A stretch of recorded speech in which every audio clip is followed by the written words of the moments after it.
십자가 위에서 남기신 말씀 네 번째 말씀을 통해서 오늘은 상처가 별이 되게 하는 능력이라는 제목으로 말씀을 나누겠습니다. 상처는 영어로 scar라는 단어를 사용합니다. SCAR. 별은 우리가 잘 알다시피 star이죠. star, STAR. 딱 한자가 다릅니다. 알파벳으로 SCAR의 C가 T로 바뀌면 C가 T가 되면 스카가 스타가 됩니다. 그래서 상처 별이 되다 이렇게 얘기를 하면 우리에게 있는 스카가 어떻게 바뀌느냐에 따라서 어떤 식으로 우리가 인식하느냐에 따라서 우리의 아픔, 상처를 통해서 그것이 헤어나올 수 없는 어떤 외상 후 후유증, PTSD, 트라우마 같은 게 되기도 하고요. 그렇지 않으면 이러한 아픔과 고통을 통해서 성장의 계기가 되는, 나중에 좀 더 영광스러운 삶으로 변화되는 그런 별과 같은 그런 아픔, 고통이 될 수도 있다라는 것입니다. 예수님께서는 십자가에서 고난을 당하시지 않았습니까? 네 번째 이 말씀인데요. 첫 번째부터 보면 예수님은 십자가상에서 매우 힘겹고 고통스럽고 어려운 중에서도 그 시선을 예수님 자신의 고통에 두지 않고 그 앞에 있는 사람들을 향해서, 그래서 첫 번째 말씀이 저들은 저들이 하는 것을 알지 못합니다. 저들을 사하여 주옵소서. 이 눈앞에 보이는 저들이지만 그 저들 너머에 또 모든 사람들을 향해서 예수님은 시선을 두고 말씀하셨던 것이지요. 사하여 달라고. 두 번째로는 오늘 네가 나와 함께 낙원에 있을 것이다 라고 말씀하십니다. 옆에 있는 죄수를 향해서 은혜를 구하는 그 죄수에게 나를 기억해 달라고 할 때 예수님께서는 오늘 네가 나와 함께 낙원에 있을 것이다 라고 또 곁에 있는 사람을 향해 시선을 두셨습니다. 세 번째로는 고통에 몸부림치는 죽어가는 아들을 보며 너무 힘겨워하는 어머니를 또 바라보시면서 십자가 바로 가까이 밑에 있는 어머니와 그 곁에 있는 제자에게 이 어머니를 부탁하고 당부하는 말씀을 남기셨죠. 그래서 보소서 아들입니다. 그리고 그 제자를 향하여서는 보라 내 어머니다 이렇게 말씀하시는 세 번째까지 예수님의 자신의 고통 너머에 따뜻한 시선을 가지고서 세상 사람들과 옆에 있는 죄인과 또 어머니와 제자를 향해서 하신 말씀을 우리는 지난주까지 살펴보았습니다. 이제 네 번째인데요. 이 전체 7가지의 말씀 가운데서 한 가운데 복판 중앙을 차지하는 말씀입니다. 그런데 이 말씀에는 좀 더 조금 특이한 부분이 있습니다. 여러분, 우리가 인식하지 않아서 우리는 하나님을 하나님이라고 하고 또 때로는 아버지, 하나님 아버지 이렇게 하나님 아버지 그냥 같이 섞어서 말하기도 하고 또 아버지라고 그냥 부르기도 하고 하니까 인지를 잘 못하는데요. 예수님께서 하나님을 향해 직접적으로 기도하시거나 하나님을 부를 때 거의 다 아버지로 부릅니다. 아버지, 아빠, 아버지. 그런데 예수님께서 하나님을 향해 탄원하고 기도하고 간구하고 또 부르짖을 때 유일하게 아버지라는 호칭이 아닌 하나님으로 호칭한 부분이 우리가 읽은 십자가상의 네 번째 말씀, 오늘 이 말씀입니다. 엘리 엘리 라마 사박다니, 나의 하나님 어찌하여 나를 버리시나이까. 여러분, 이 호칭은 중요하지 않습니까? 사실 가까이에 있는 내 아내 남편을 부르면서도 내 상태에 따라서 사실 부르는 호칭이 좀 달라지잖아요. 화가 나면은 여보 이렇게 안 나오고, 또는 다정스럽게 이름을 부르면서 아무개야 이렇게 하지 않고, 우리는 흔히 이렇게 화가 날 때는 뭐라고 합니까? 야 그래 버리잖아요.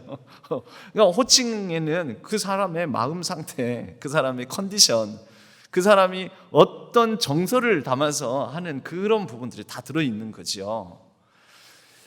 예수님께서 아버지라고 하나님을 향해서, 그러니까 첫 번째 말씀도 아버지여 저들을 사하여 주옵소서. 십자가상에서 남기신 7번째 마지막 말씀도 그러거든요. 아버지여 내 영을 아버지 손에 의탁하나이다.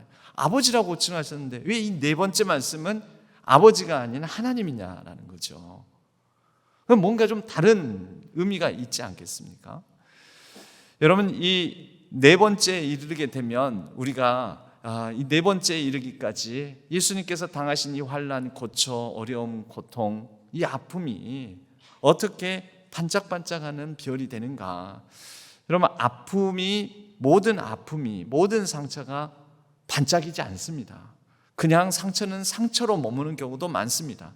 그러나 아픔과 상처, 연약함, 또 인생의 고통들이 반짝이는 별이 되게 하는 것에는 여러분 뭔가 좀 다른 능력이 있는 거죠. 어떤 뭔가 다른 시각이 있는 거죠. 뭔가 다른 계기가 있는 거죠. 오늘은 그게 무엇인지를 오늘 이 말씀 가운데서 한 3가지 정도 살펴보고자 합니다. 여러분, 첫 번째, 예수님께서 하나님을 아버지라고 늘 부르시다가 왜 하나님이라고, 나의 하나님이라고 이렇게 말씀하셨는지, 이것을 첫 번째, 이 상처가 별이 되게 하는 능력의 첫 번째로 고통의 능력이라고 이렇게 말을 할 수가 있습니다. 여러분, 예수님께서는 지금 어떤 신분으로 십자가의 하나님 앞에 서서 매달려 계시는 걸까요? 예수님은 하나님과 아버지이고 아들로서의 아버지 아들 부자 관계로서 십자가에 달려 계시는 게 아닙니다.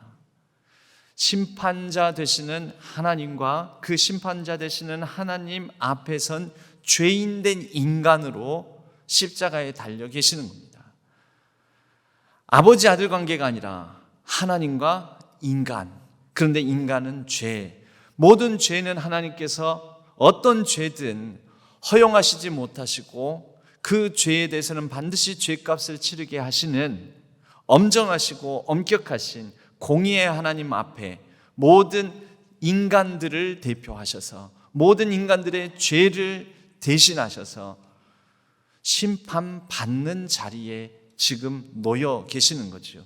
그러니 아버지가 아니라 하나님이신 거죠. 하나님 앞에 선 범죄한 인간의 대표자로서 서 계시는 것입니다.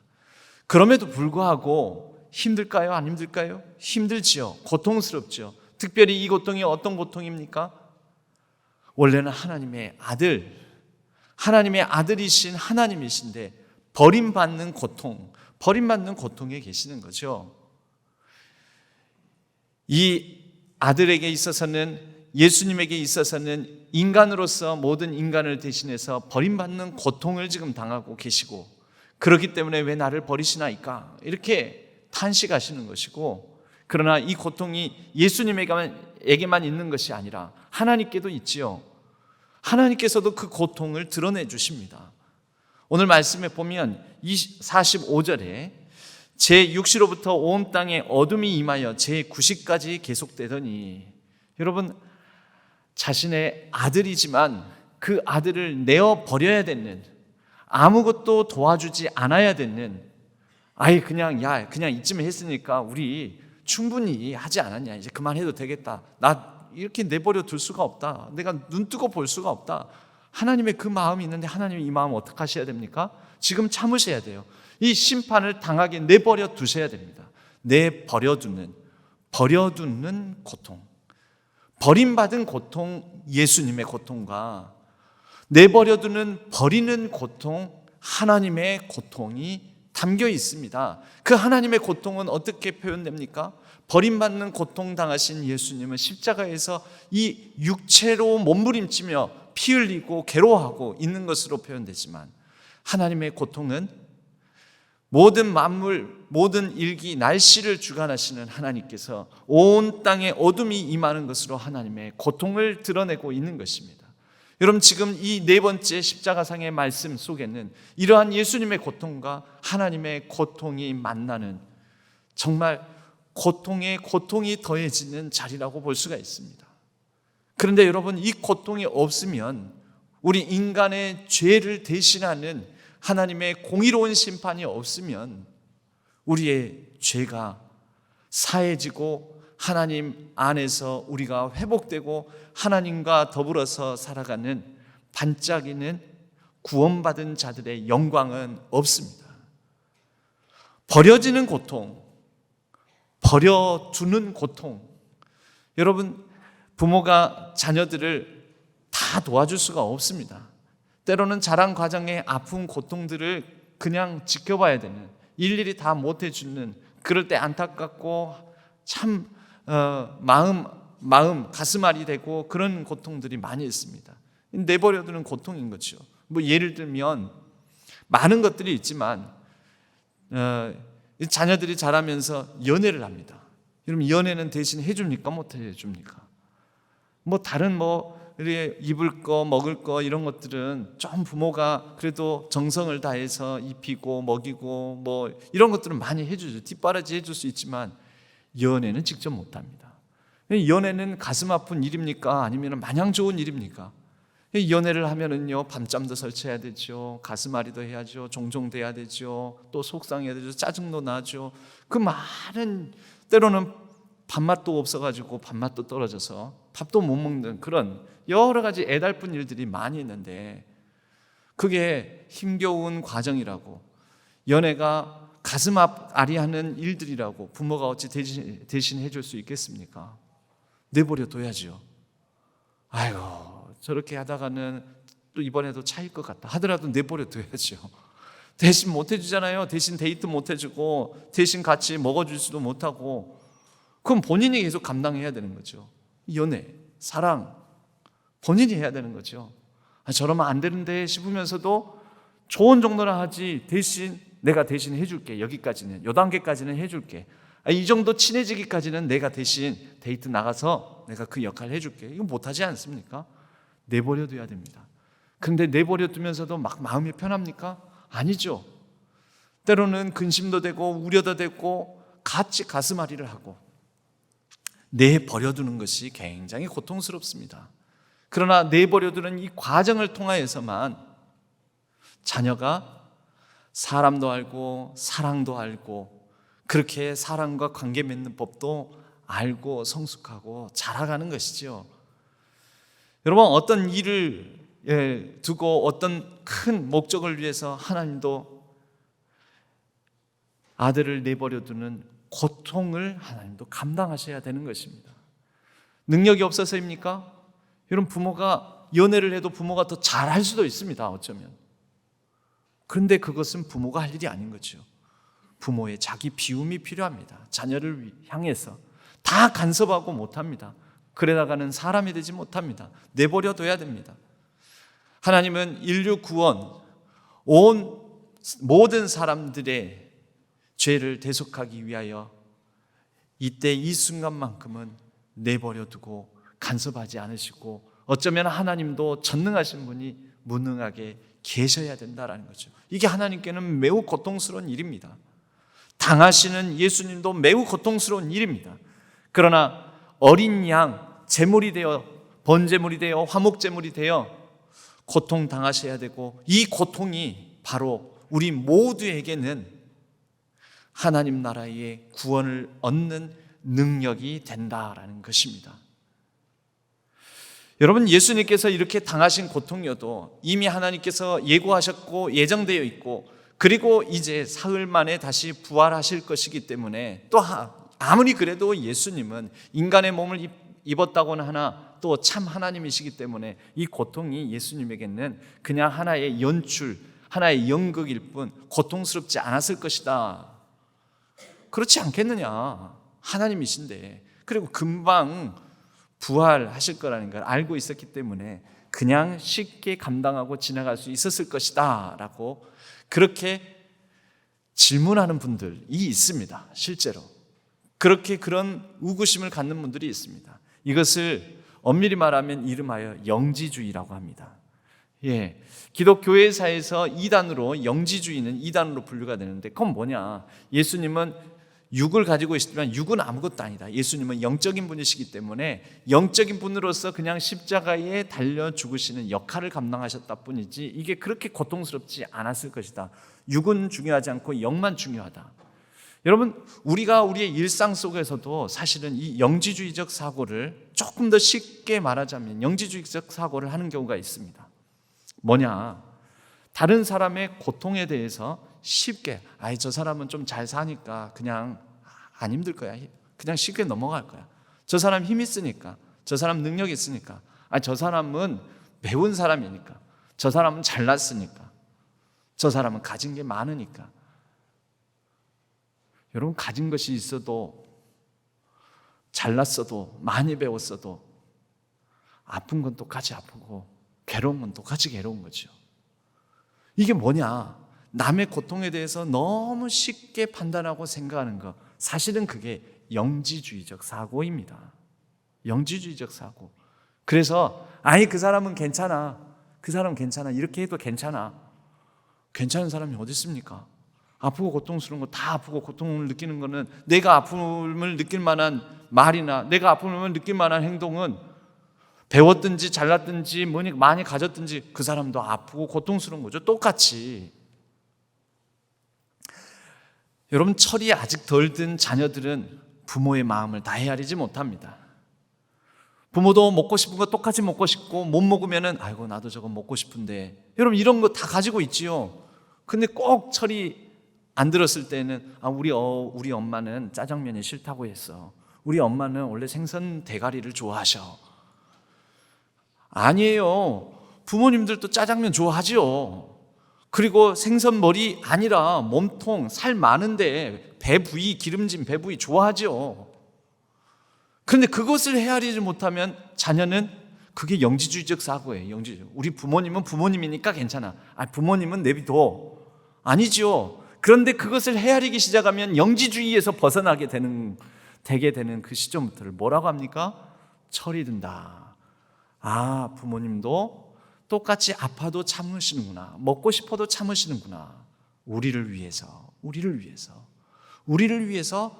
고통을 감내하시는구나.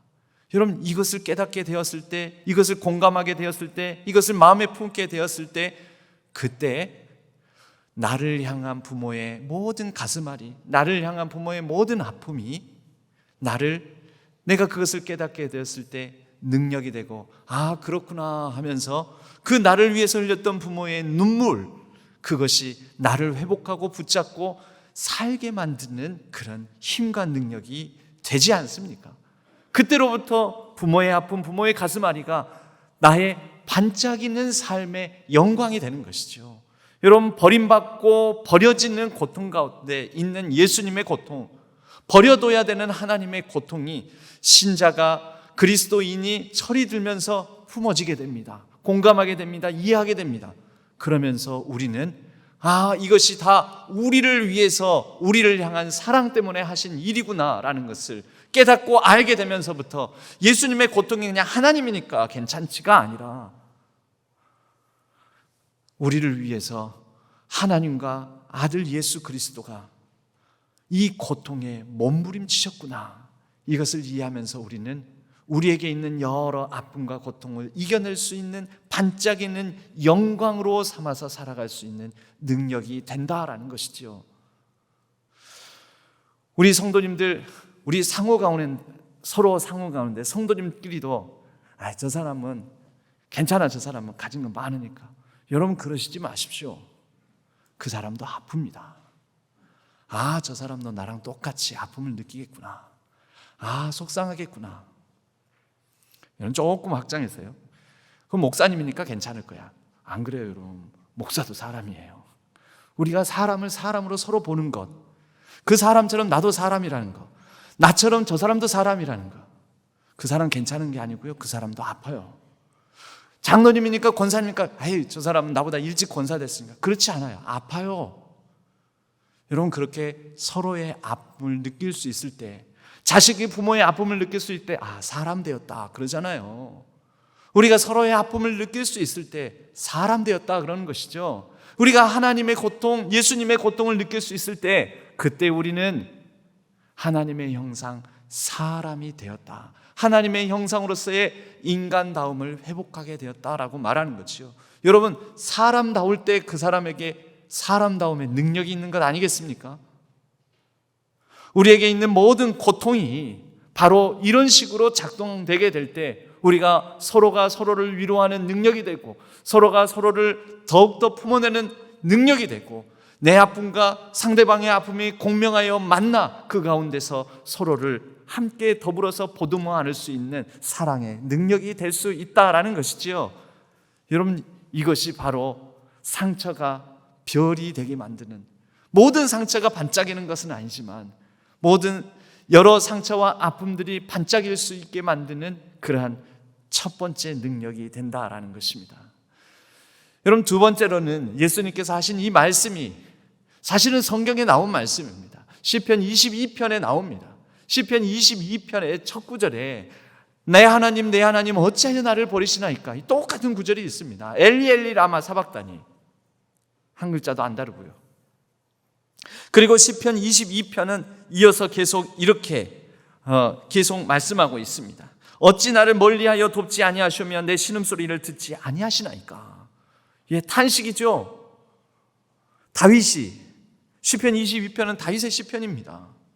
그런데 예수님께서 왜 굳이 이 시편 말씀을 똑같이 인용하듯이 하면서 자신의 이 고통을 드러내 주셨을까요? 여러분, 두 번째는 바로 시편 22편의 능력입니다.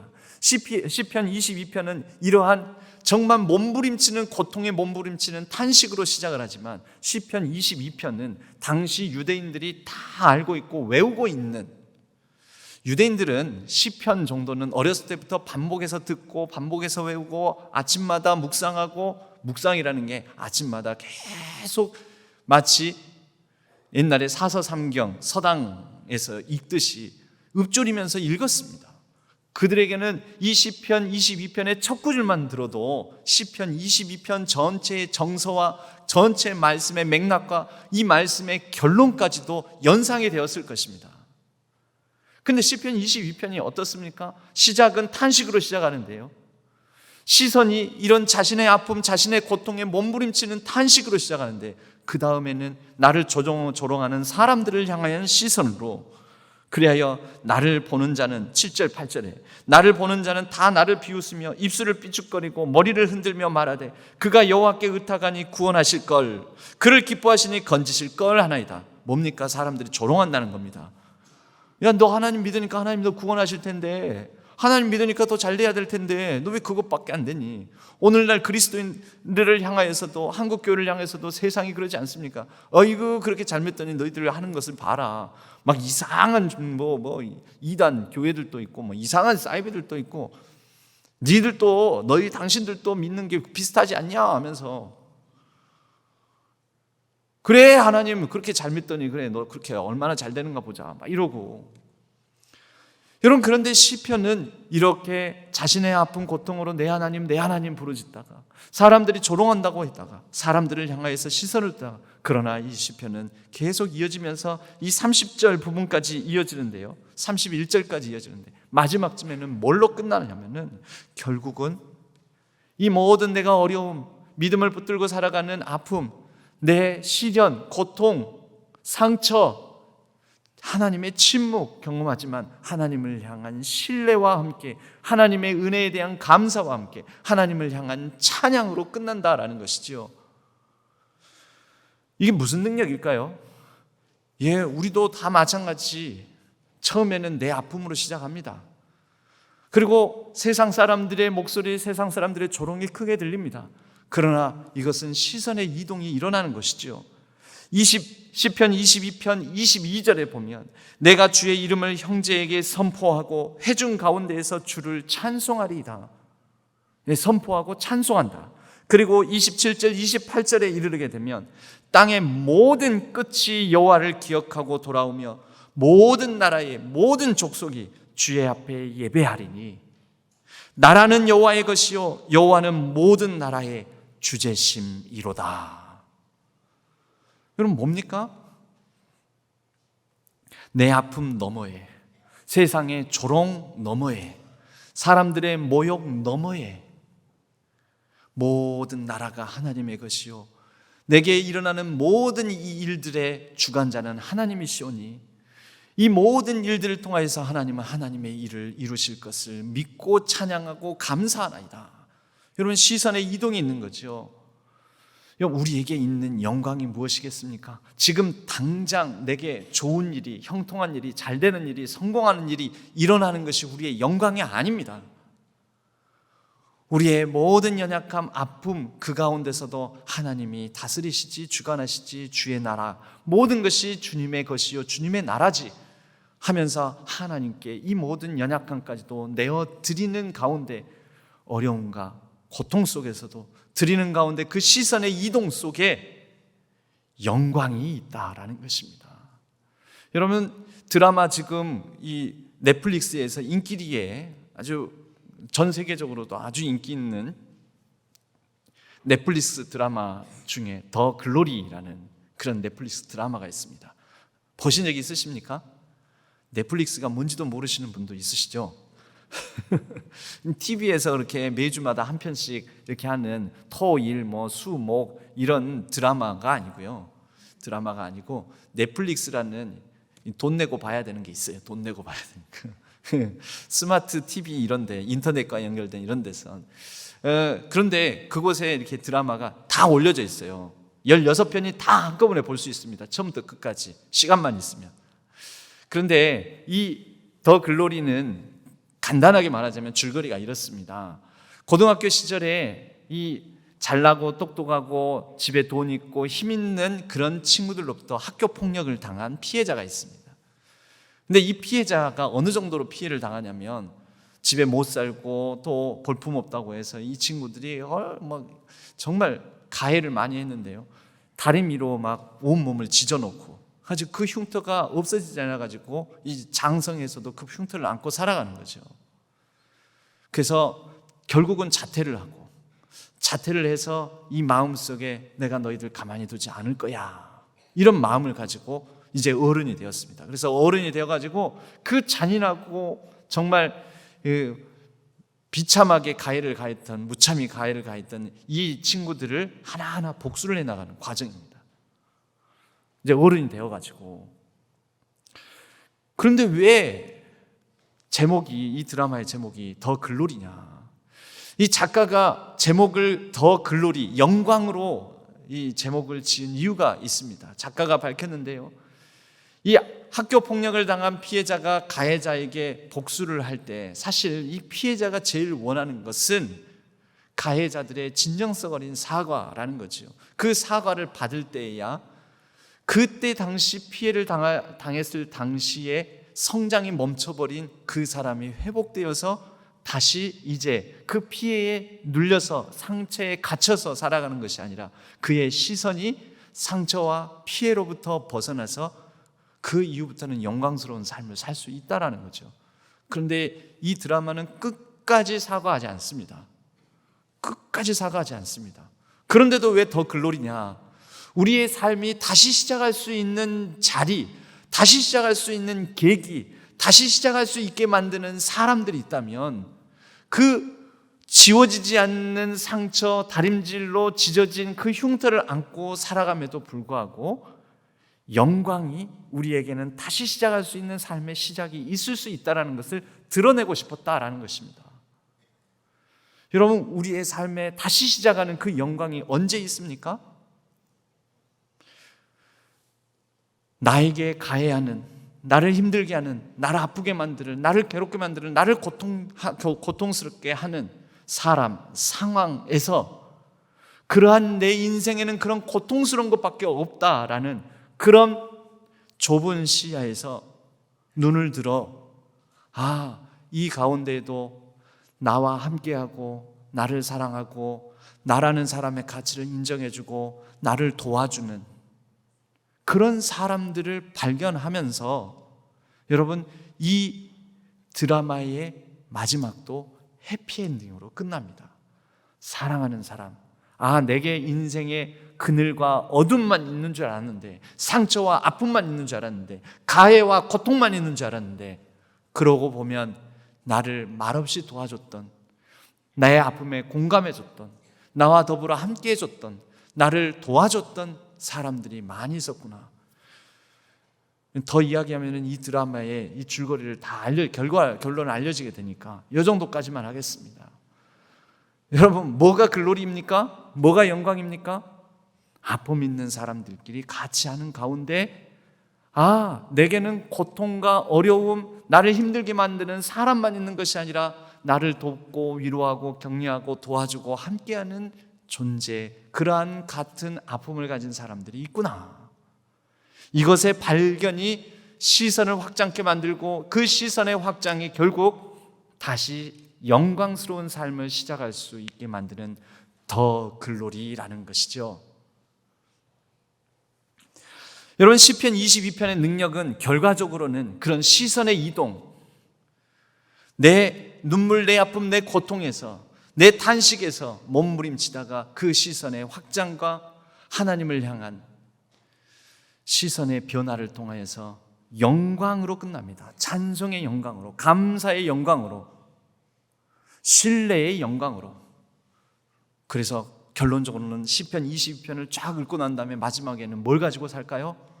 다시 시작할 수 있는 능력으로, 내 상처와 아픔과 고통과 어려움들도 반짝일 수 있겠구나라는 소망으로 다시 살게 하는 것이지요.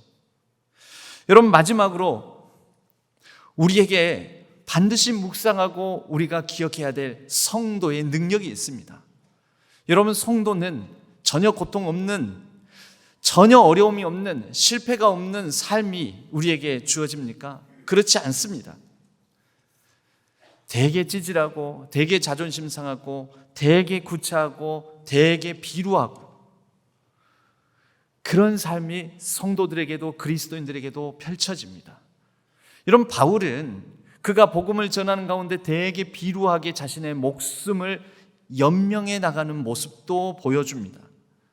특별히 다메섹의 아레다 왕의 고관이, 고급 관리들이 그를 잡으려고 할 때 그는 성벽에 밧줄을 타고 광주리에 매달린 상태에서 그 광주리에 자신의 몸을 숨기고 그렇게 해서 창문 밖으로 광주리를 내려서 겨우 구차하게 목숨을 연명하는 모습도 보여줍니다. 그런데 바울은 이것을, 이렇게 찌질하게 도망치는 모습을 자랑스럽게 고린도후서 11장 32절 34절에서는 말씀하고 있습니다. 여러분, 무엇 때문일까요?